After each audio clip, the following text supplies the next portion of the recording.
గౌరవనీయులైన సభాసదులకు, ఇక్కడికి విచ్చేసిన పెద్దలకు మరియు నా ప్రియమైన మిత్రులకు నా నమస్కారాలు. ఈ రోజు నేను కలియుగ ప్రత్యక్ష దైవమైన శ్రీ వెంకటేశ్వర స్వామివారిని దర్శించుకోవడానికి భక్తులు అమితంగా ఇష్టపడే అలిపిరి మెట్ల మార్గం గురించి కొన్ని మాటలు మీతో పంచుకోవాలనుకుంటున్నాను. తిరుమల కొండకు వెళ్లే 2 నడక మార్గాలలో అలిపిరి మార్గం అత్యంత పురాతనమైనది మరియు ప్రముఖమైనది. అలిపిరి అంటే అడుగు భాగం లేదా కొండ మొదలు అని అర్థం. పూర్వకాలంలో అన్నమయ్య, శ్రీకృష్ణదేవరాయలు వంటి మహానుభావులు సైతం ఈ మార్గం గుండానే నడిచి స్వామివారిని దర్శించుకున్నారని చరిత్ర చెబుతుంది. అలిపిరి నుండి తిరుమల కొండ పైకి చేరుకోవడానికి మొత్తం 3550 మెట్లు ఉంటాయి. ఈ మార్గం దాదాపు 9 కిలోమీటర్ల పొడవు ఉంటుంది.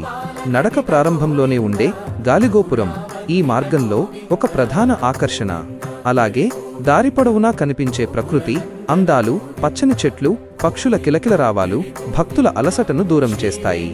ఈ మెట్ల మార్గంలో నడవడం వెనుక ఒక గొప్ప ఆధ్యాత్మిక విశేషం ఉంది. భక్తులు తమ నడక సాగిస్తున్నప్పుడు గోవిందా గోవిందా అంటూ చేసే నామస్మరణ కొండల్లో ప్రతిధ్వనిస్తూ మనస్సుకు ఎనలేని ప్రశాంతతను ఇస్తుంది.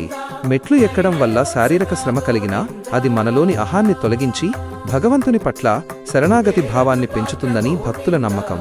భక్తుల సౌకర్యార్థం తిరుమల తిరుపతి దేవస్థానం టీటీడీ ఈ మార్గంలో ఎండా వానల నుండి రక్షణ కల్పించేలా పైకప్పు షెల్టర్ నిర్మించింది. అలాగే ఉచిత రవాణా, తాగునీరు, వైద్య సదుపాయాలు మరియు భద్రతను కూడా కల్పించింది. అలిపిరి మార్గం ద్వారా నడిచి వెళ్లే భక్తులకు ప్రత్యేక దర్శన టోకెన్లు కూడా అందుబాటులో ఉంటాయి. ముగింపుగా, అలిపిరి మెట్ల మార్గం కేవలం తిరుమలకు చేరుకునే దారి మాత్రమే కాదు, అది ఒక పవిత్రమైన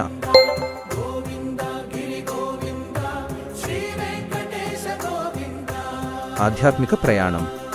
జీవితంలో ఒక్కసారైనా ఈ మార్గం ద్వారా నడిచి వెళితే ఆ అనుభూతి అద్భుతంగా ఉంటుంది. నాకు ఈ అవకాశం ఇచ్చిన పెద్దలందరికీ ధన్యవాదాలు. ఓం నమో వెంకటేశాయ.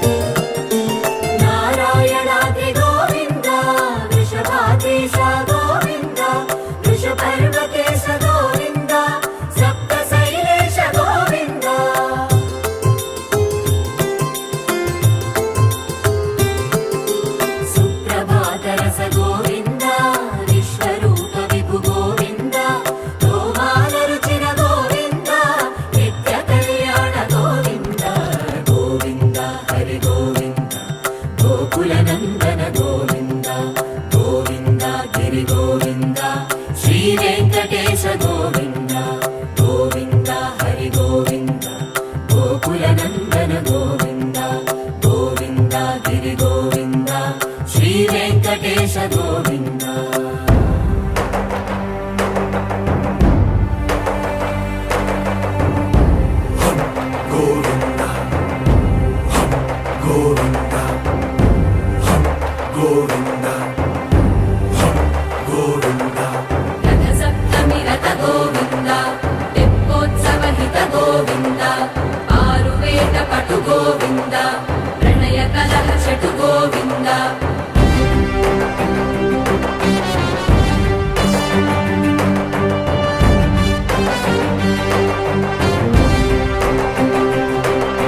పుష్పయాగయుగ గోవింద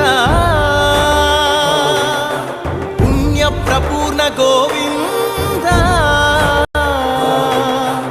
ఉత్సవోత్సుక గోవింద